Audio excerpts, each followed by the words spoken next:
Shalom. Ada sukacita sore hari ini. Ya, senang ada di tempat ini bersama saudara. Ya, meskipun hujan terus di rumah, tapi saya nggak kehujanan karena saya di dalam rumah, saudara. Haleluya. Ayo kita belajar bersama di dalam Efesus pasal yang kelima, ayat yang ke-14. Efesus pasal yang kelima, ayat yang ke-14, atau dimulai dari 13 saja sampai dengan ayat yang ke-16. Efesus pasal yang kelima, ayat 13 sampai 16. Sudah ketemu, katakan amin. Saya bacakan demikian firman Tuhan dikatakan, tetapi setelah sesuatu yang sudah ditelanjangi oleh terang itu menjadi nampak, sebab semua yang nampak adalah terang. Itulah sebabnya dikatakan, bangunlah hai kamu yang tidur dan bangkitlah dari antara orang mati dan Kristus akan bercahaya atas kamu. Karena itu perhatikanlah dengan seksama bagaimana kamu hidup. Janganlah seperti orang bebal, tetapi seperti orang arif, dan pergunakanlah waktu yang ada, karena hari-hari ini adalah jahat. Inti poin atau ayat kunci daripada Efesus pasal 5 ini di ayat yang ke-14 dikatakan, itulah sebabnya dikatakan, bangunlah hai kamu yang tidur dan bangkitlah dari antara orang mati, dan Kristus akan bercahaya atas kamu.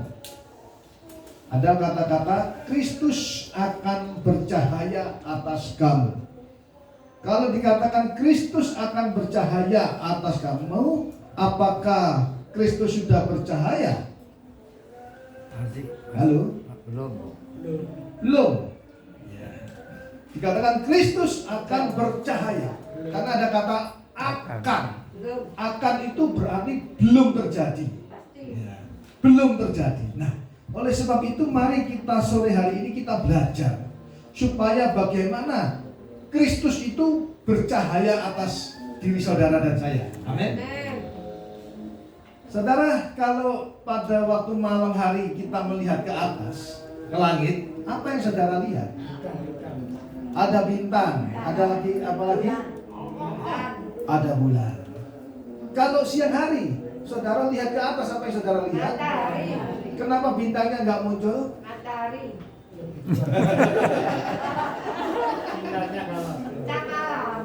Iya, kenapa kok hanya malam saja dia bersinar, kok siang tidak?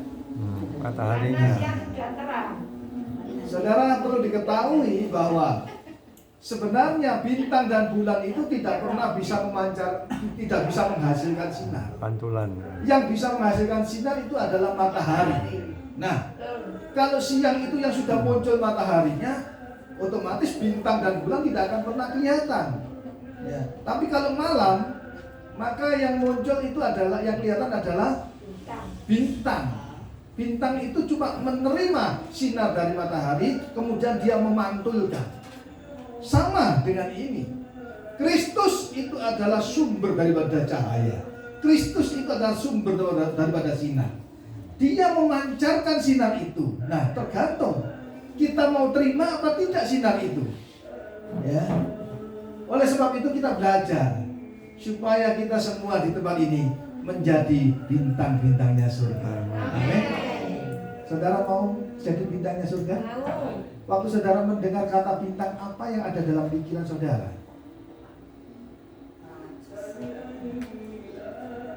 Ada bintang sepak bola. Berarti orang ini bersinar di bidang sepak bola. Ada bintang film. Berarti orang ini bersinar di dalam perfilman. Ya. Apalagi bintang apa? Bintang 7.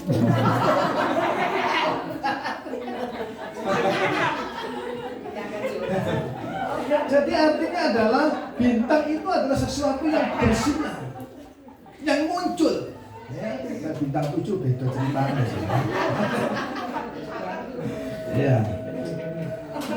Jadi saudara kasih Tuhan, dikatakan jelas di ayat yang ke-14, itulah sebabnya. Kenapa dikatakan itulah? Karena di ayat 13 dikatakan, tetapi segala sesuatu yang sudah ditelanjangi oleh terang itu menjadi nampak. Sebab semua yang nampak adalah terang, ya. Oleh sebab itu kalau bicara terang, maka dikatakan, bangunlah hai kamu yang tidur, bangkitlah dari antara orang mati, dan Kristus akan bercahaya. Kemudian di ayat berikutnya dikatakan bagaimana engkau hidup, pergunakan waktu. Kalau itu semua dirangkum, maka cuma menjadi 2 poin saja, yaitu di ayat 14. Yang pertama adalah bangun, yang kedua adalah bangkit. Bangun dan bangkit, kita akan belajar tentang hal seperti ini. Tidur itu baik untuk kesehatan. Amin. Ya, jadi yang pertama kita akan membahas tentang bangun. Bangun dari tidur. Ya, bangun dari tidur. Tidur itu baik untuk kesehatan. Ya. Orang kurang tidur bisa sakit. Ya. Orang kurang tidur bisa loyo, bisa lemas. Ya. Tetapi orang kebanyakan tidur bisa loyo. Jadi orang yang kebanyakan tidur bisa males. Jadi orang yang sukanya tidur adalah orang yang malas. Itulah sebabnya secara tidak langsung Rasul Paulus berkata kepada jemaat di Efesus dan juga kepada saudara dan saya pada sore hari ini, yang pertama, kalau kita mau jadi bintangnya surga, maka engkau jangan malas. Amin. Ngomong kanan kiri, ojo males. Jadi orang yang suka tidur adalah orang yang males, gak mau apa-apa, gak mau kerja dan segala macam. Secara fisik ya males, secara rohani juga sama. Ada loh yang rohaninya tidur, mau baca firman males, mau doa males, mau ibadah males. Tapi saya lihat di tempat ini semua gak ada yang males. Buktinya hujan-hujan datang, saudara gak males. Tadi tante ibadah kesaksian di sini, semakin tua semakin bersemangat. Wih, luar biasa saudara. Tua orangnya boleh, tapi semangatnya tetap muda. Itu saudara, gak boleh males. Makanya banyak orang Kristen tidak bertumbuh karena males. Kalau lama-lama dari males ini, maka dia akan menjadi mati. Saudara perhatikan, kipas di sini ada kipas ya. Ini kalau saya copot listriknya, mati nggak? Mati. Oh belum tentu. Dia nggak mungkin langsung mati, saudara. Begitu dicopot dari listrik, dia masih muter. Lama tambah pelan, tambah mandek, saudara. Sama orang Kristen juga sama. Kalau engkau males, saudara, engkau akan lepas terhubung dari koneksi daripada kuasa Tuhan.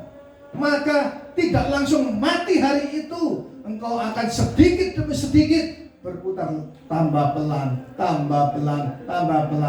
Yang tadinya ibadah rutin, rajin, kemudian seminggu bisa naik, kan seperti ibadah gitu. Setelah seminggu bisa, saudara, kok rasa kadang muncul, kadang enggak gitu. Artinya apa? Tambah hari tambah nyusut, tambah hari tambah pelan, dan akhirnya nanti berhenti. Oleh sebab itu jangan males. Di dalam firman Tuhan, di dalam Amsal, saudara, dikatakan demikian.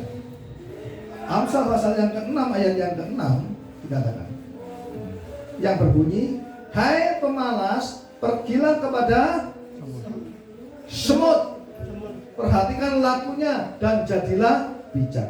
Saudara perhatikan, kita malu gak sama semut ini? Tuhan itu memberikan contoh lewat semut. Kita lihat semut ini bukan binatang buas, ya, bukan binatang yang mematikan. Semut itu adalah binatang yang lemah, ya, dipites gitu mati, ya.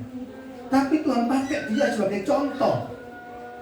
untuk siapa? Untuk manusia yang notabene manusia itu adalah makhluk yang sempurna, makhluk yang dicintai Tuhan, diciptakan serupa dan gambar daripada Bapa. Semut itu sebelum musim kemarau, musim penghujan, dia berlomba-lomba mencari makanan bersama-sama. Dia bekerja luar biasa. Jadi kalau ada orang yang malas, maunya cuma tidur, dia kalah sama semua. Jadi jangan tidur terus seperti Mbak Surit. Ingat lagunya Mbak Surit? Jadi tidur sungguhan ya saudara. Tidur lagi. Ya, jadi tidak boleh seperti itu. Orang Kristen harus rajin. Amsal pasal yang ke-6 ayat 9 dikatakan demikian.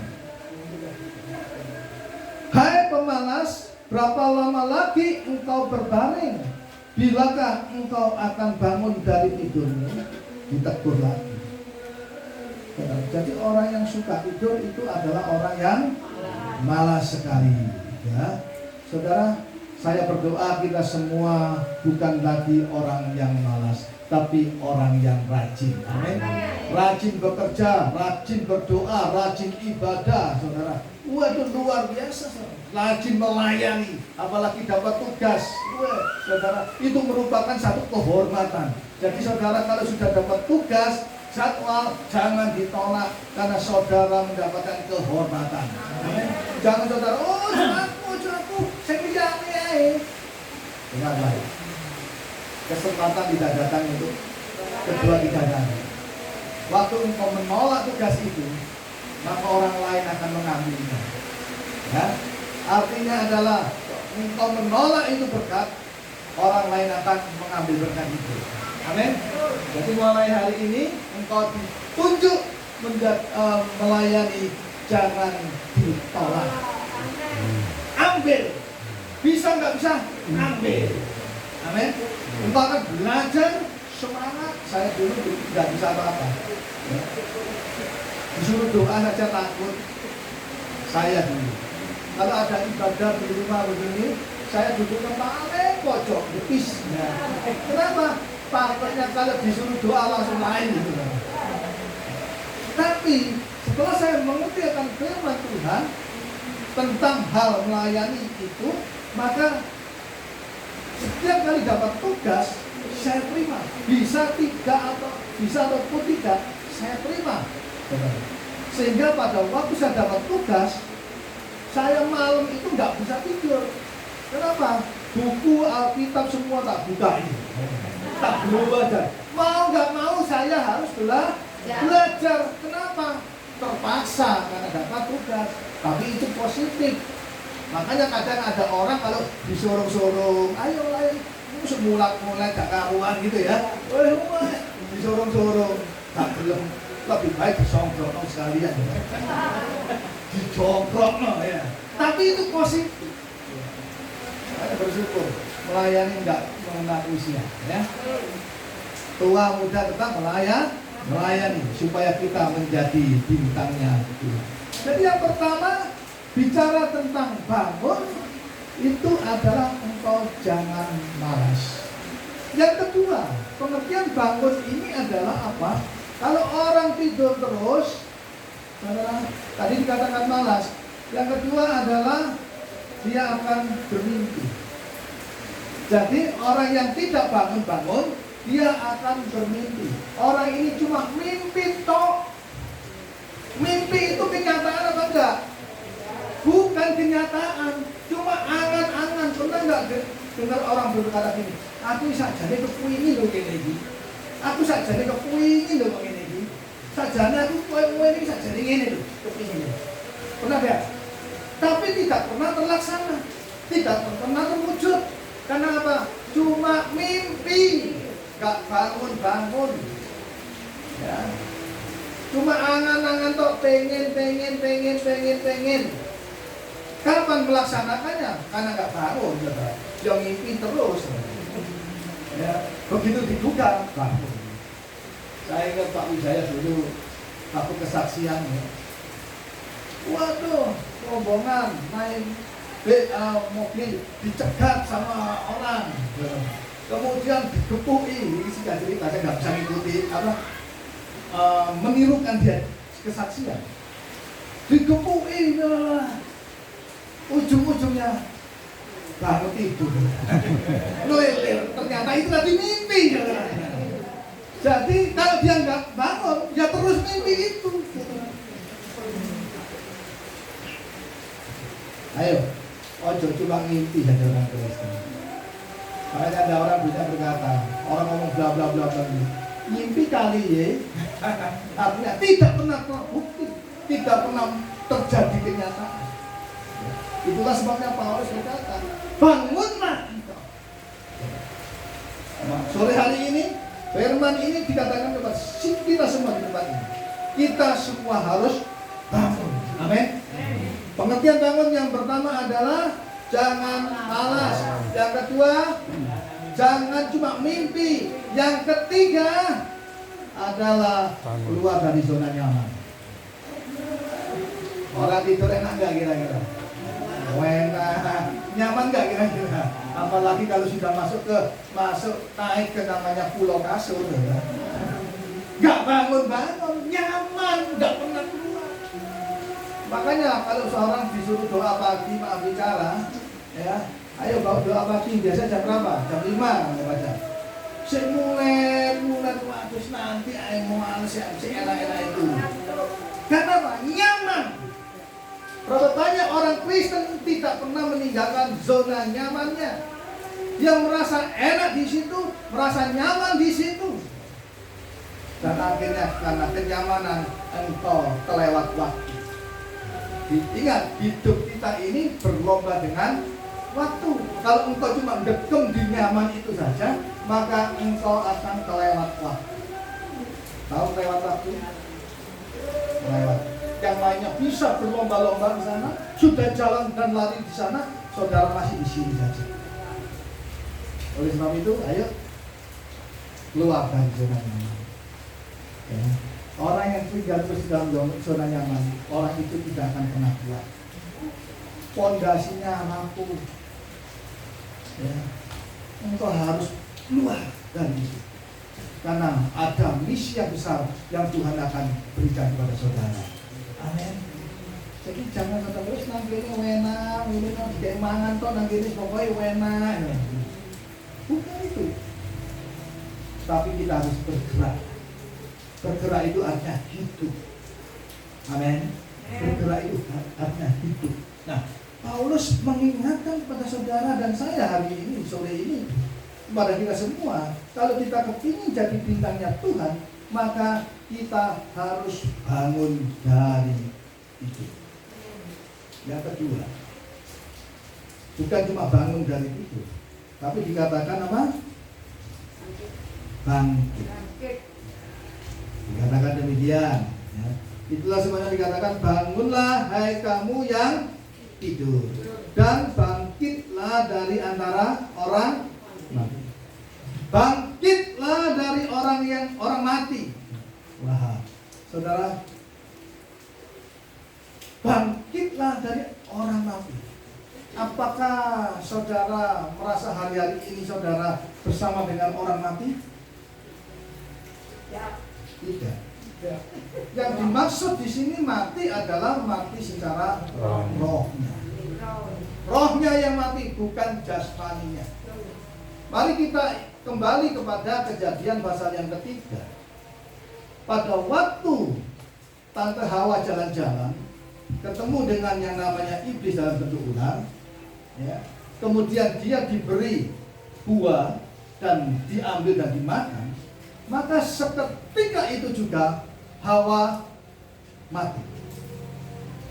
Hawa mati dan kemudian dia berikan buah itu kepada suaminya Adam, dan Adam ikut makan. Dan seketika itu juga Adam mati. Karena firman Tuhan berkata, barang siapa yang memakan buah ini, dia akan mati. Apa pengertian mati di sini, saudara? Mati di sini adalah berbicara tentang dosa. Jadi orang yang mengalami kematian rohani adalah orang yang suka berdosa atau hidupnya di dalam dosa. Karena Alkitab juga berkata, upah dosa adalah maut. Maut itu adalah mati. Amin. Jadi saudara, mari kita cek diri kita. Apakah hari-hari ini kita menjadi orang yang suka berdosa? Suka berdosa. Memang tidak ada orang yang kebal dosa, tetapi ada juga orang yang suka melakukan dosa. Gegeran toh. Ada nggak? Dosa. Ngerasani satu dengan yang lain. Ada nggak? Itu dosa. Ada orang susu seneng aneh ngerasani orang toh, ngomongin orang toh. Ya. Itu dosa loh. Hati-hati. Kalau engkau melakukan itu, berarti engkau sedang mati. Mati. Oleh sebab itu Paulus berkata, bangkitlah dari antara orang mati. Dari antara orang mati. Bukan cuma satu. Di antara orang itu berarti banyak. Tidak peduli saudara beribadah rutin, berdoa rajin, pelayanan, bisa saja saudara mati. Contoh Nikodemus. Ya, Nikodemus di dalam Yohanes pasal yang ketiga.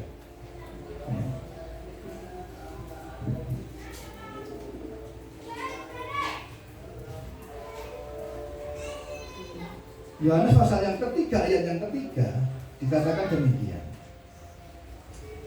Yesus menjawab katanya, aku berkata kepadamu, sesungguhnya jika seorang tidak dilahirkan kembali, ia tidak dapat melihat kerajaan Allah. Kata Nikodemus kepadanya, bagaimana mungkin dilahirkan kalau ia sudah tua? Dapatkah ia masuk ke dalam rahim ibunya dan dilahirkan kembali? Jawaban Yesus, aku berkata kepadamu, sesungguhnya jika seorang tidak dilahirkan dari air dan roh, ia tidak dapat masuk ke dalam kerajaan Allah. Jadi, saudara, Nikodemus ini adalah pemimpin agama Yahudi. Dia menemui Tuhan Yesus itu malam-malam, tidak siang, malam-malam. Ya mungkin karena banyak jadwal pelayanan, kira-kira gitu. Gak ada waktu, jadi dia malam-malam datang kepada Tuhan Yesus. Nikodemus ini orang yang dihormati. Mungkin kalau zaman sekarang ini kira-kira Nikodemus ini ketua sinode, kira-kira gitu. Sibuknya minta ampun, ya. Sehingga gak ada waktu lagi untuk berjumpa dengan Tuhan Yesus. Nah, pada waktu dia berjumpa dengan Tuhan Yesus, ada pertanyaan yang disampaikan kepada Tuhan Yesus. Ini pertanyaan rohani. Perhatikan. Pertanyaan rohani ya, ditanyakan kepada seorang Nikodemus. Tetapi Nikodemus ini menjawabnya secara jasmani. Jika orang tidak dilahirkan kembali, dia tidak bisa melihat kerajaan Allah. Nikodemus berkata apa? Masa aku mau masuk ke dalam rahim? Nyambung gak kira-kira? Pertanyaan dengan jawabannya. Banyak orang Kristen model seperti ini. Bicara tentang hal-hal rohani, tapi yang dipikirkan adalah jasmani. Gak nyambung. Kenapa gak nyambung? Karena rohnya mati. Gak connect. Seperti tadi, kalau ini dilepas, lama-lama mati. Gak connect. Jadi kalau kita gak connect sama surga, kita gak connect sama Bapa, maka kita mengalami yang namanya kematian. Adam dan Hawa yang tadinya connect dengan Bapa dan surga, semenjak dia makan buah itu, maka dikatakan mati, terputus hubungan antara manusia dengan Tuhan. Amin. Mati di situ. Tidak terkonek. Nikodemus juga sama. Dia nggak connect. Pertanyaan rohani dijawab jasmani, artinya pikirannya adalah pikiran jasmani. Saya berdoa di tempat ini tidak ada yang begitu. Amin. Semuanya kalau bicara rohani, adalah rohani, rohnya yang harus dibangun. Bukan kalau bicara rohani, mikirnya jasmani. Ngomong firman, buatan kudu kowe berumahan apa? Beras pun tendo omah Pak. Saudara, yang dipikirkan tentang jasmani saja. Tapi Tuhan mau bahwa kita semua membangun rohani supaya roh kita menjadi roh yang hidup. Nah, saudara, saya mau katakan, waktu manusia itu jatuh ke dalam dosa, maka rohnya terputus, hubungannya terputus dengan Bapa, maka rohnya mati. Nah, kalau rohnya mati, maka dia perlu orang atau pribadi yang menolongnya. Gak ada orang mati bisa berdiri sendiri. Gak ada orang yang mati berjalan sendiri. Kalau ada orang mati berjalan sendiri, kira-kira saudara bagaimana? Mari. Oleh sebab itu di dalam Kejadian pasal yang ketiga ayat yang ke-9 bahwa dikatakan langkah Allah mencari manusia dan berkata, di mana engkau? Jadi inisiatif daripada untuk pemulihan itu datangnya dari Tuhan, Bapa, dari surga. Manusia tidak ada inisiatif mencari Tuhan dengan baik. Banyak orang Kristen berkata, aku mau cari Yesus, aku mau cari Tuhan. Betul? Dengan baik. Jujur kalau kita ngomong, motivasimu apa cari Tuhan? Motivasimu apa cari Yesus? Saya mau katakan, motivasinya, maaf bicara, hanya mau cari berkat, mencari mujizat dengan baik. Engkau cari Tuhan untuk apa? Betul? Tapi Tuhan mencari manusia bukan untuk cari berkat, tetapi mau memulihkan. Itu bedanya, saudara. Sebenarnya tidak ada kata yang namanya manusia itu mencari Tuhan. Tidak ada.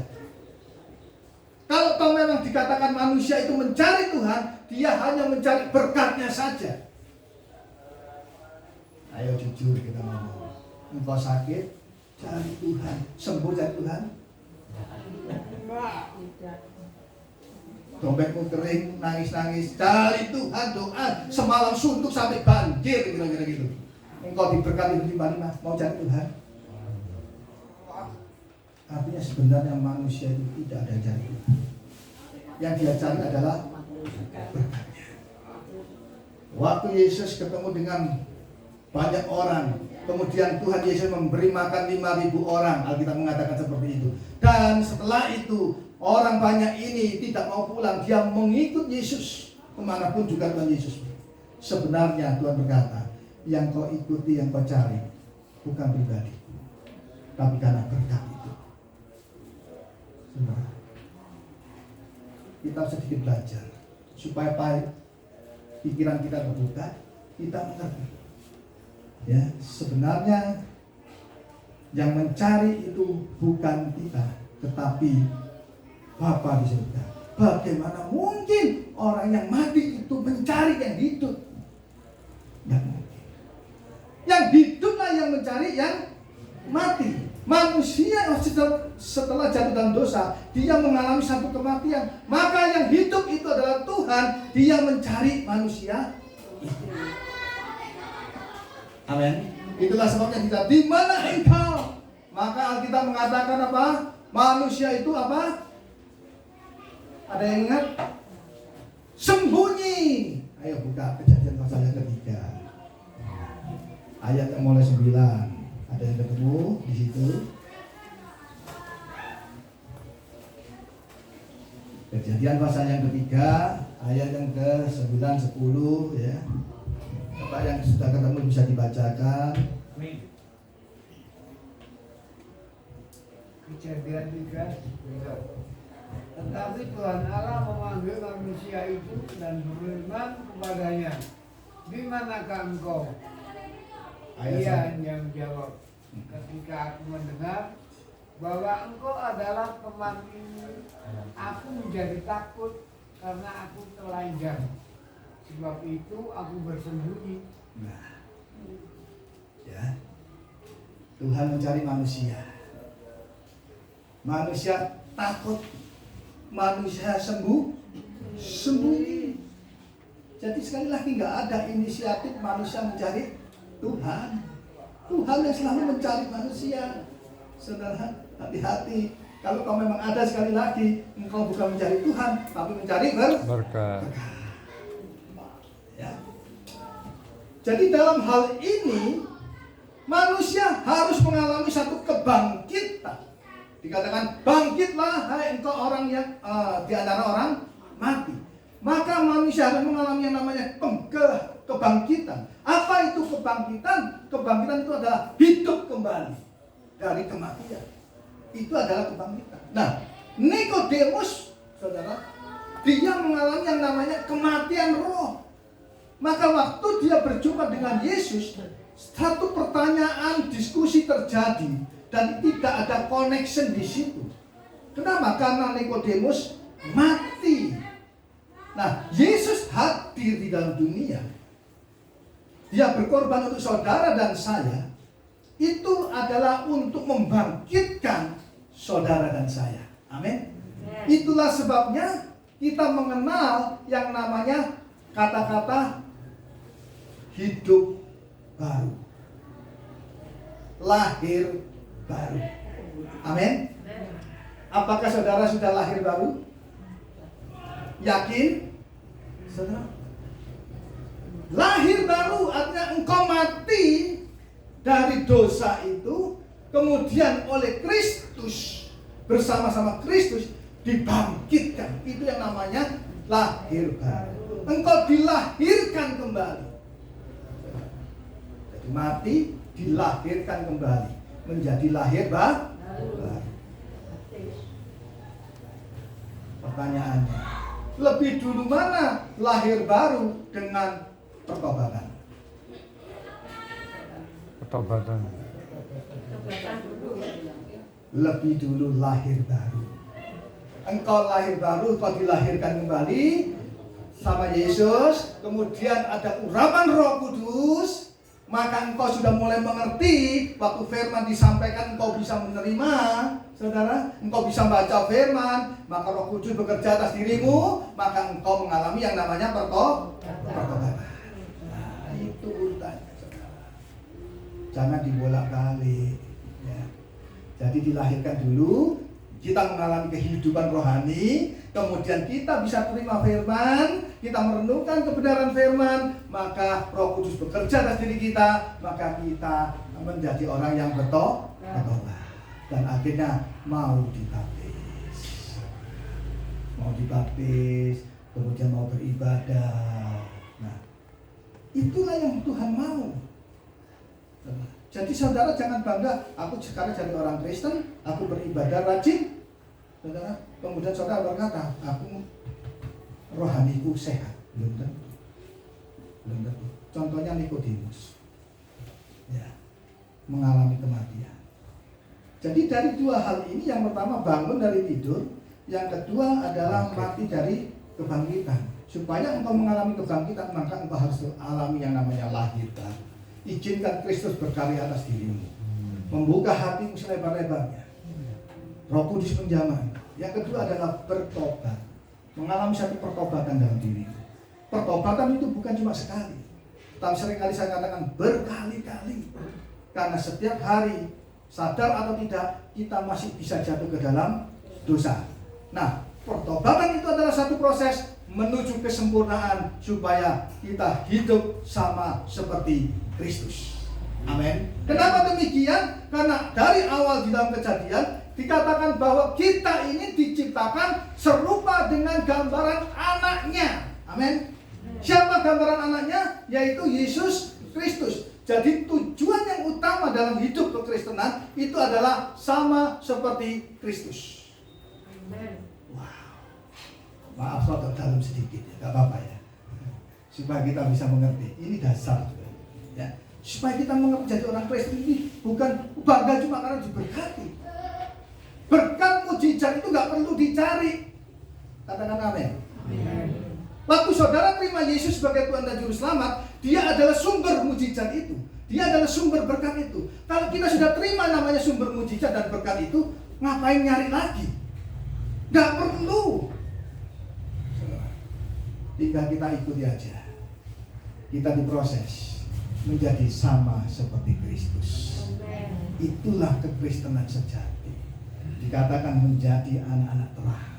Saudara menjadi bintangnya surga. Saudara kemanapun juga orang akan melihat pribadi saudara, melihat pribadinya Yesus. Saudara, wah orang Kristen hebat, luar biasa ya, bercahaya. Saudara, itulah yang Tuhan mau. Supaya apa? Nama Tuhan dimuliakan.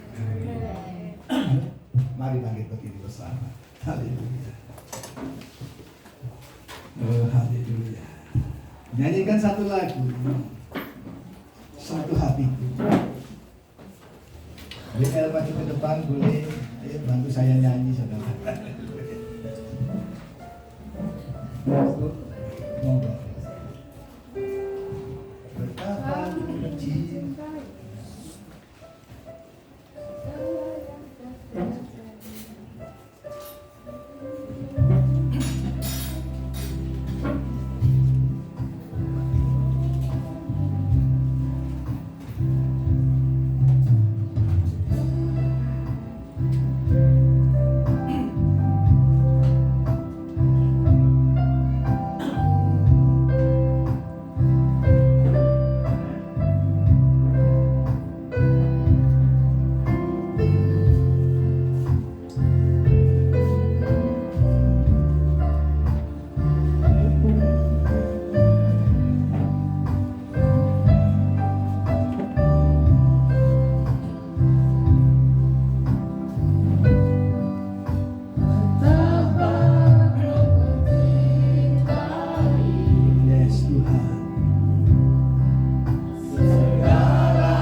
Haleluya.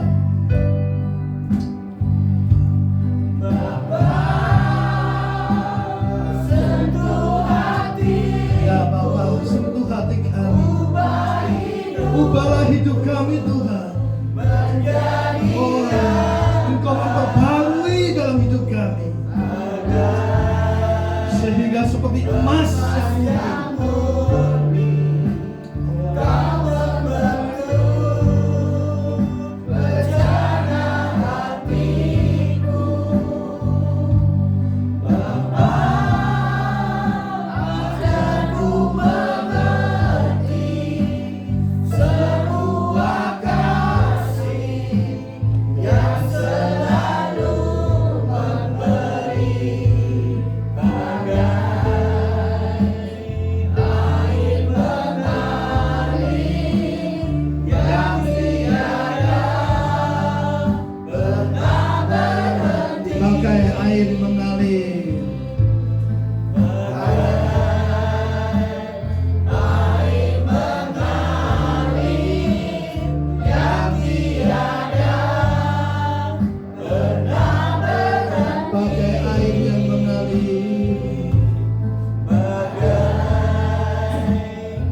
Ubah hati kami Tuhan, ubahkan hidup Yesus.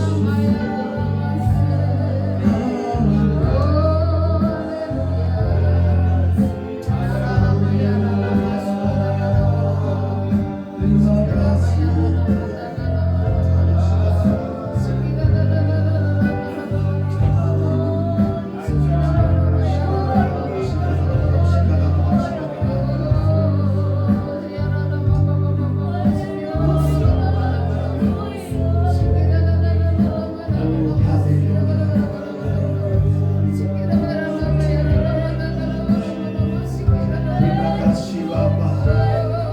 Terima kasih Roh Kudus. Terima kasih Tuhan Yesus. Kami percaya sore hari ini Engkau hadir tengah-tengah kami. Engkau jamah hati kami Tuhan. Engkau urapi kami dengan urapan yang baru. Engkau perbaharui hidup kami Tuhan. Mungkin roh kami mati hari-hari ini.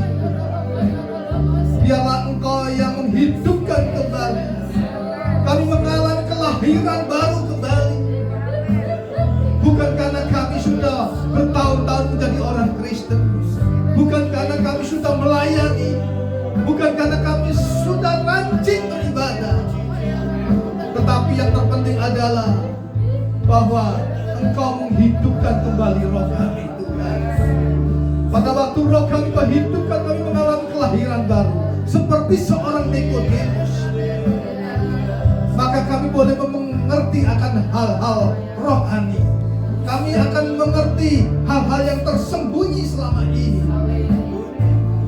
sehingga pertobatan boleh terjadi atas kami. Dan biarlah hidup kami terus dituntun oleh firman. Kami mengalami pertobatan hari demi hari, sehingga sampai pada akhirnya pertobatan kami menghasilkan buah bagi kami. Dan pada endingnya nanti kami mau sama seperti Engkau, seperti Yesus, sehingga setiap orang melihat kami, dia melihat Kristus. Orang melihat hidup kami, dia melihat pribadi Kristus, supaya Kristus juga ada bagi mereka ya Tuhan. Terima kasih Bapa. Kami menyadari kami tidak boleh malas, kami tidak boleh bermimpi terus, kami tidak boleh terlena dalam zona nyaman. Oleh karena kami tidur, kami akan segera bangun dari tidur itu. Dan kami juga biarlah mengalami kebangkitan bersama Yesus. Dan pada akhirnya Engkau memberikan sinar itu atas kami. Dan kami semua akan juga bersinar, sehingga kami benar-benar menjadi bintangnya surga. Segala puji, hormat, syukur hanya untuk kemuliaan nama Tuhan. Terima kasih Bapa. Hamba-Mu sudah selesai menyampaikan firman, tapi kami percaya firman yang sudah disampaikan tidak akan pernah kembali sia-sia, tetapi menjadi keuntungan, menjadi benih dalam hidup kami. Sehingga firman ini akan berbuah di dalam kehidupan kami, berlipat kali ganda, dan hidup kami boleh menjadi berkat bagi banyak orang. Terima kasih Bapa, terpujilah nama-Mu kekal untuk selama-lamanya. Di dalam nama Tuhan Yesus Kristus yang sudah diberkati firman Tuhan, katakan amin.